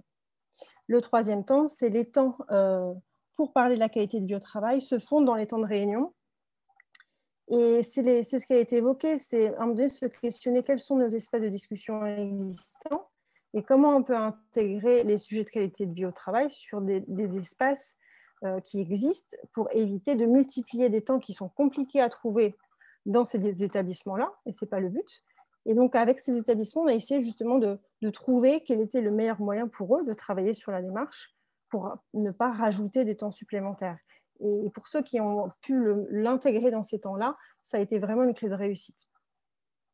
Adapter aussi à notre main les outils et les méthodes existants. Effectivement, nous, on a proposé un certain nombre d'outils et de méthodes, et puis on les a même réadaptés, spécialement pour le secteur, en fonction aussi des besoins des structures. Et le but de la proposition qu'on a de ces outils, c'est que la structure se l'approprie, se met à sa main, et va peut-être le réutiliser, modifier. Et c'est ça qui est important dans ces démarches-là. Ce n'est pas qu'on n'est pas sur du clé en main. On a tous les outils et on met en place et ça va être parfait. Non, on propose et après, chacun l'utilise à sa sauce en fonction de ce qui va fonctionner bien pour l'organisation. Et c'est ça qui est important. Et nous, c'est ça qui nous fait du bien aussi, c'est d'entendre qu'une démarche, enfin une structure va utiliser un outil et dire « Tiens, j'ai pris votre outil, puis on a mis un autre nom, on a changé le tableau que vous aviez proposé, on a vu qu'il était plus intéressant comme ci et comme ça. » Et c'est ça qui fait sens aussi pour les structures et c'est ça qui nous plaît, que ce soit vraiment des outils appropriés par la structure. Et sur les 3 autres points, on est sur les principes que la QVT s'est intégrée dans les modalités de management par l'encadrement, d'où l'importance de la présence aussi d'un membre, souvent c'est dans les cadres qui étaient présents dans les trinômes, pour vraiment s'approprier cette mise en discussion aussi par l'ensemble des participants, c'est l'aider à l'animation de ces espaces de discussion sur le travail, d'être vraiment avec cette fonction de soutien, d'organisation du travail. Et c'est ça qui a permis de pouvoir à faire un pas supplémentaire pour parfois des difficultés qu'ils ont à se dire on a des problèmes, mais on ne fait que discuter, on ne trouve pas de solution, on n'y arrive pas. Là, ça a été intéressant pour eux de leur donner des billes supplémentaires pour les aider à animer. Et animer un espace de discussion, ce n'est pas animer une réunion de travail habituelle. C'est des principes, c'est des règles de fonctionnement. Et puis ça se teste, ça s'expérimente. Donc voilà, ça a été un principe important pour pouvoir que ça perdure aussi dans le temps.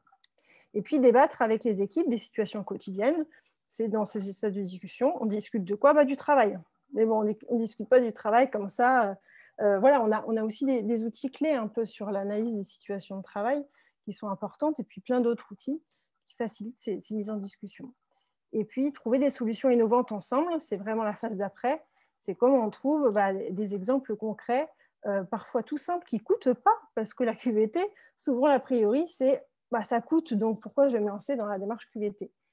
Bon, souvent, le sens qu'on a, c'est pas forcément ça coûte dans l'engagement. Forcément, il faut être engagé et ça prend du temps, même si on le réinclut dans des espaces existants.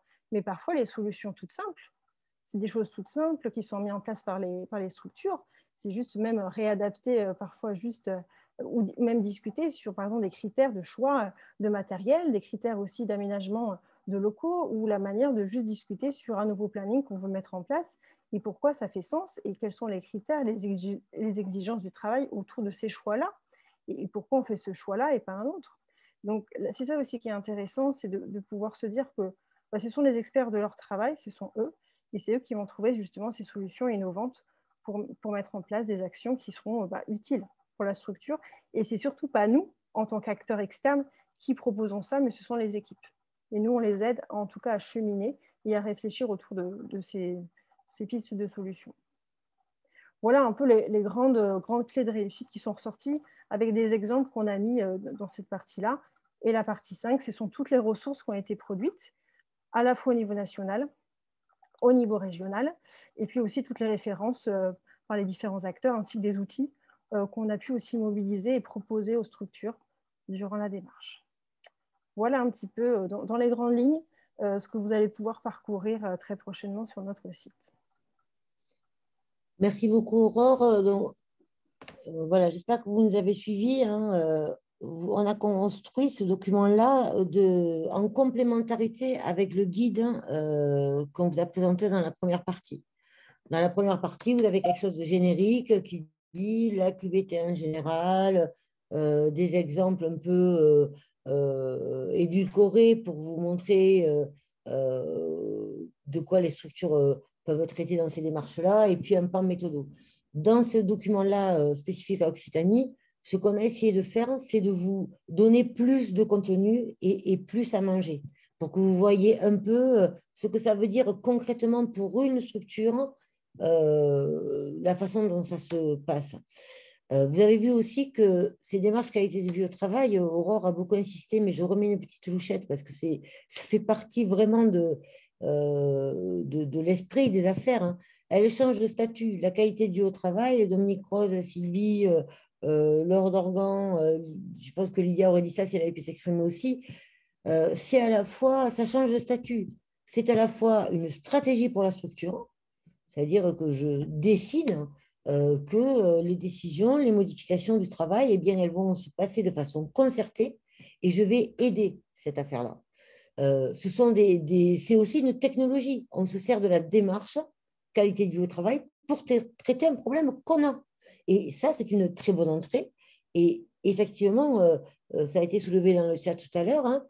Vous voyez dans ce qu'a présenté Aurore, et je vais revenir juste un petit chou dessus, c'est les énigmes du travail, celles dont on sait bien qu'elles ne se résolvent pas uniquement dans la discussion. La discussion permet de les identifier.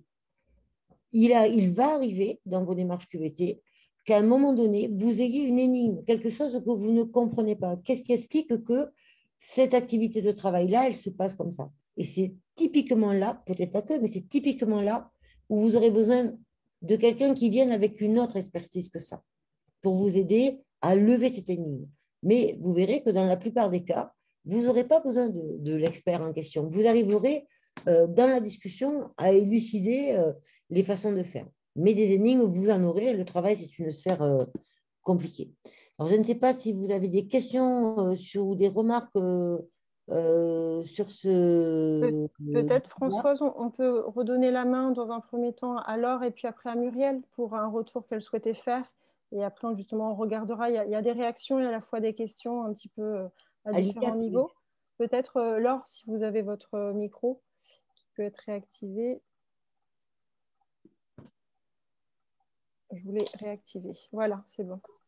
Oui, donc c'est bien ce qui a été dit à plusieurs reprises, voilà, pour se lancer dans la démarche, c'est pas juste un dossier de plus sur la pile du directeur, c'est ça.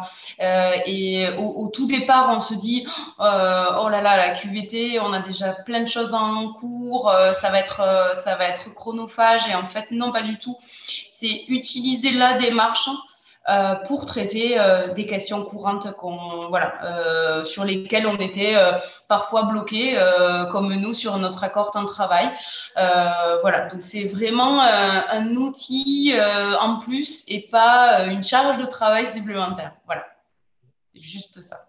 Merci pour ce témoignage. C'est important que vous puissiez aussi le verbaliser comme ça et conforter aussi ce point-là qui pourrait faire peur à certains pour s'engager dans la démarche. Merci Laure. Je propose à Muriel, je réactive votre micro si vous voulez témoigner. Oui, c'est bon. Oui, bonjour. Bonjour. Donc oui, je rejoins un peu tout ce qui est dit depuis le début et puis par rapport à votre présentation de ce dernier document où je me suis beaucoup retrouvée, effectivement. Oui, je rejoins, c'est un outil qui nous aide au quotidien pour accompagner les équipes et à avoir de meilleures conditions, une envie d'aller au travail, tout simplement, retrouver cette envie. Alors c'est vrai que le projet, nous, on l'a mené à bien et c'est bien terminé, puisque nous, on était essentiellement sur de la refonte des organisations de travail. Donc, c'est vrai que ça nous a permis de travailler, la QVT nous a permis de travailler ce projet-là, a abouti, bien abouti. En même temps, il y avait le pathos aussi et je me suis servi un peu de la QVT aussi pour mener à bien le pathos, qui est aussi un gros morceau, un gros projet à mener.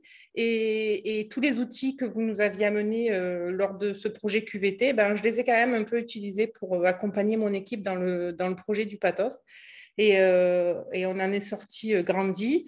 Et du coup, voilà, les équipes aujourd'hui sont bien mieux parce que nous avons pu avoir des dotations supplémentaires et ces dotations, elles vont directement dans les organisations de travail. Donc, c'est du mieux au quotidien. Donc, ça, c'est du palpable pour les équipes.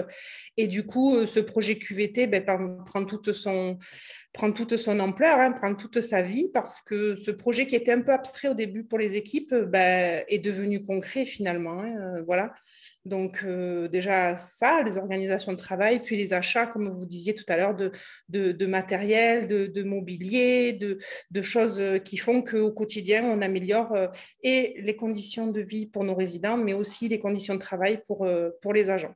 Donc voilà, oui, très, très positif et voilà, je vante vraiment les mérites de ce projet qui, je pense, effectivement, n'est pas, comme le disait Laure, au départ, on le prend comme un poids supplémentaire, on se dit, oh là là, encore un projet, encore des choses, encore du temps perdu, entre guillemets, mais pas du tout. En tout cas, voilà, moi, je le ressens encore mieux aujourd'hui, quelques mois après.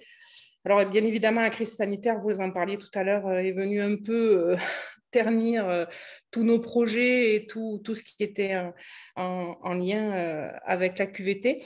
Mais ça repart tout doucement et on est plein d'espoir pour l'avenir. Voilà.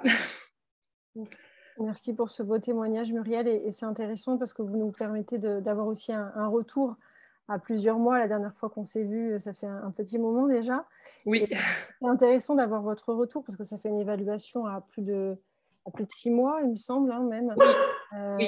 Et donc, c'est bien de pouvoir avoir votre retour et l'impact que ça a apporté à la fois sur l'organisation et sur les équipes et aussi l'usage que vous avez fait aussi des apports par rapport à cette démarche collective, d'action collective. Merci beaucoup en tout cas pour ce retour. Peut-être, Françoise, je vais répondre à 2 questions qui sont dans le chat.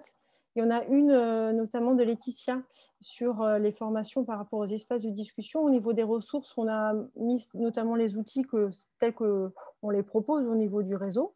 Alors, on n'a pas tout mis, on en a mis un certain nombre. Au niveau des autres ARACT, il y a eu beaucoup de témoignages qui ont été proposés et notamment des témoignages vidéo. Donc, ça peut répondre à l'autre question, si on a fait du témoignage vidéo. Alors, on a fait un choix en Occitanie d'être plutôt sur un doc de capitalisation et pas du témoignage vidéo. À un moment donné, il faut faire des choix. C'est les choix qu'on a fait. Après, il y a plein d'autres ARACT qui ont fait ce même choix et certaines ont fait des témoignages vidéo qui sont très intéressants et il me semble qu'on les met dans le document de capitalisation. Sinon, vous pouvez aller sur le site des ARACT à ce sujet.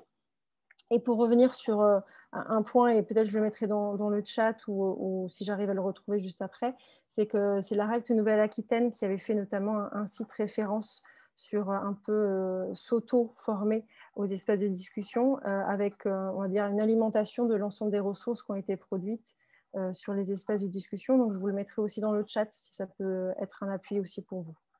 Voilà. Je ne sais pas si Françoise, tu souhaites répondre à certaines questions que tu as pu voir. Voilà, alors ce que j'étais en train de mettre dans le chat, c'était que vous allez trouver des vidéos extrêmement bien faites sur les sites des ARACT Grand Est et Île-de-France notamment, mais pas que, il y en a en Bretagne, il y en a partout. Vous comprenez que la production du réseau, pour le coup, on essaye d'avoir des productions complémentaires. Nous, en Occitanie, on est un peu dans la concrétude tout le temps et on se dit, nous, ça nous intéresse que tout le monde puisse feuilleter, avoir accès dans la salle café à ces affaires-là. Et donc, on a décidé avec l'ARS d'imprimer, on devient super innovant, d'imprimer sur du papier notre doc de CAPI pour qu'il puisse traîner dans les salles café de chacun des établissements et ça va être envoyé à tous les établissements médico-sociaux d'Occitanie pour que voilà, ça participe à cette culture-là qui est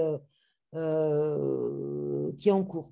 Ce que je voudrais dire avant qu'on vous dise avec l'ARS comment on imagine la suite des affaires, hein, c'est vraiment remettre encore une fois l'accent sur la nécessaire adaptabilité de la démarche, non seulement à vos projets, mais à qui vous êtes.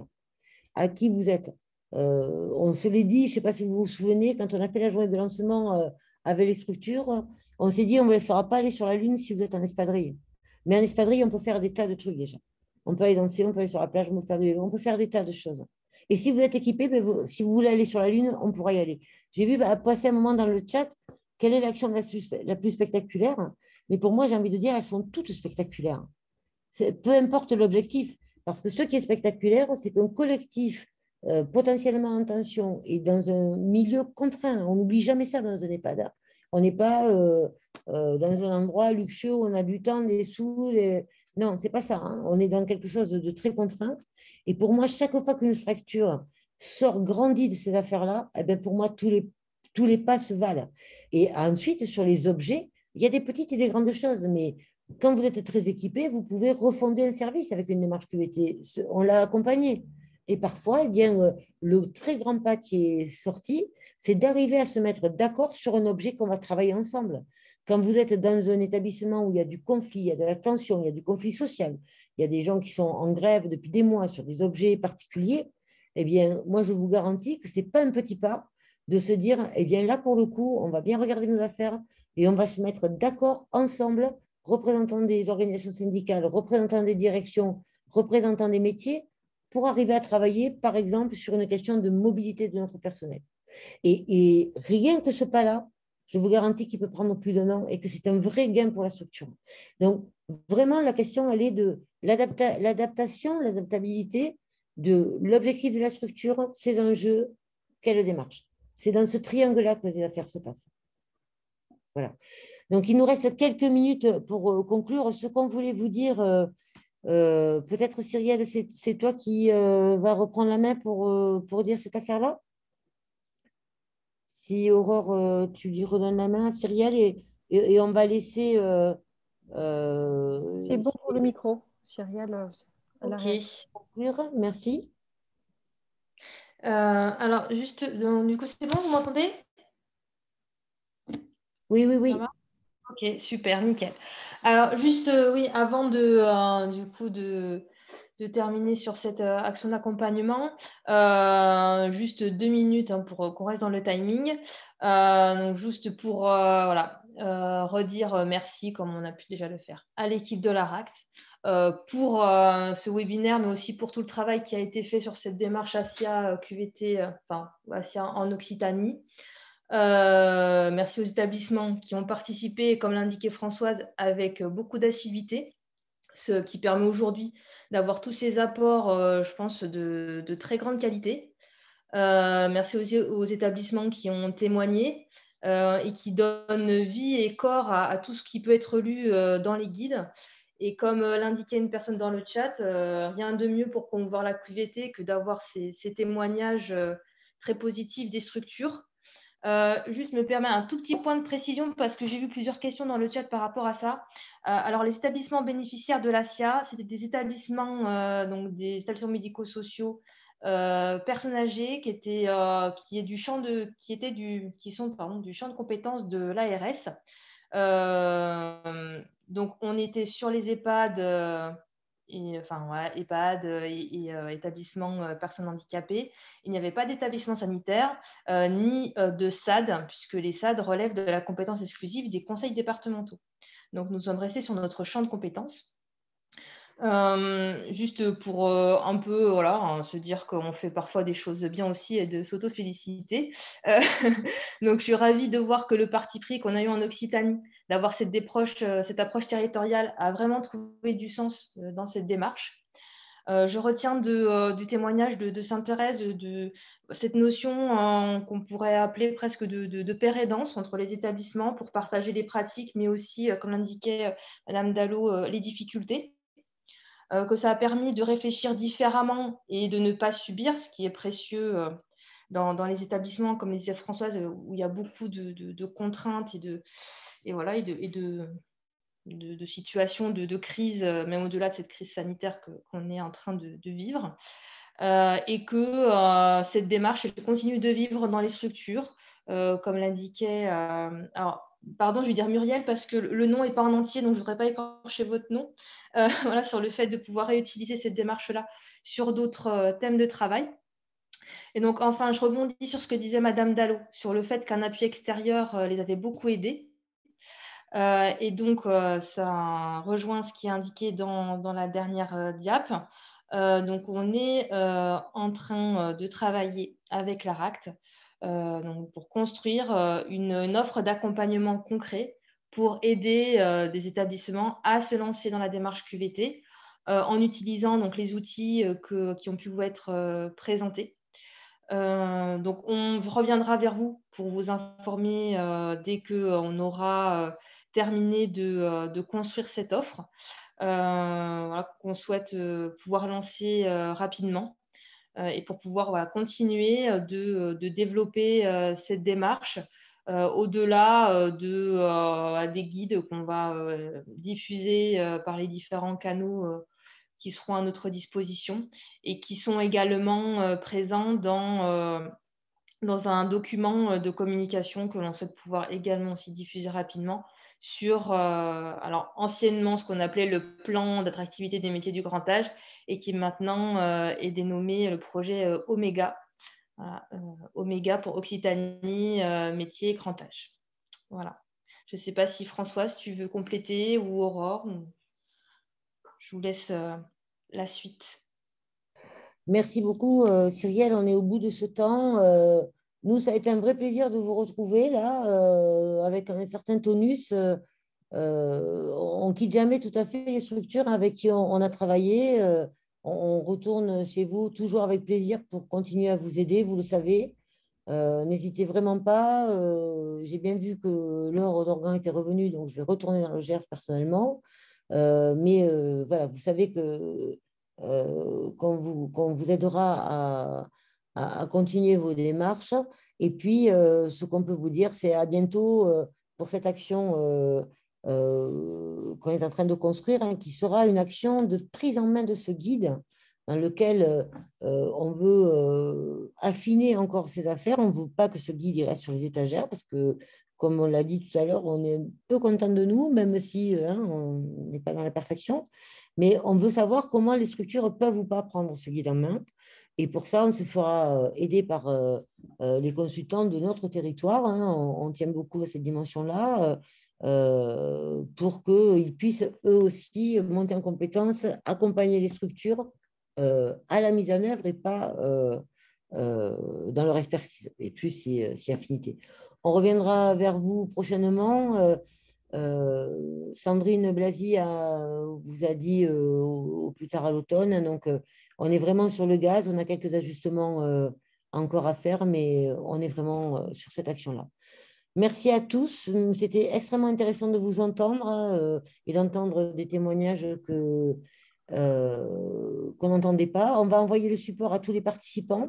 Avec les liens également qu'on a mis dans le chat sur les témoignages aussi des autres ARACT et notamment le travail qu'on a pu faire aussi en partenariat avec l'URIOPS il y a quelques années aussi auprès des établissements sur QVT. Donc, comme ils sont tous mis dans le chat et pour ceux qui souhaiteraient peut-être, qui vont le revoir en replay, certainement, on le mettra aussi dans le support.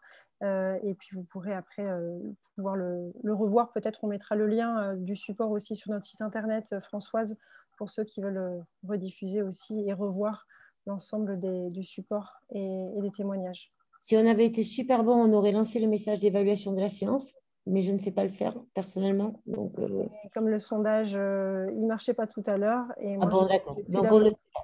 je peux essayer, je vais essayer rapidement, j'ouvre le vote, peut-être que vous allez voir quelque chose apparaître. Si vous y arrivez, tant mieux. Ah, ça fonctionne de mon côté.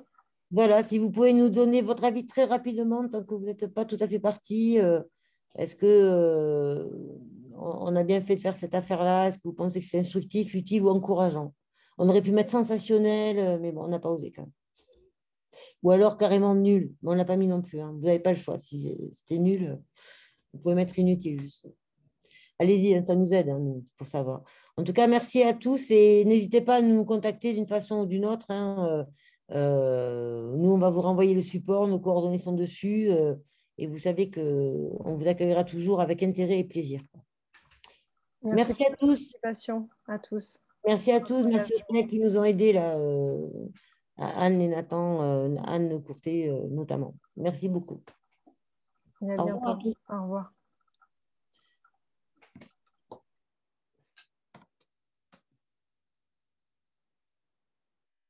Bon, c'est bon.